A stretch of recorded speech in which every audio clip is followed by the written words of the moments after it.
Alright, so dito na tayo ngayon. 114 days.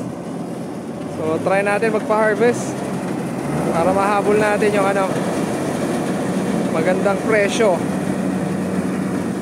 Peace.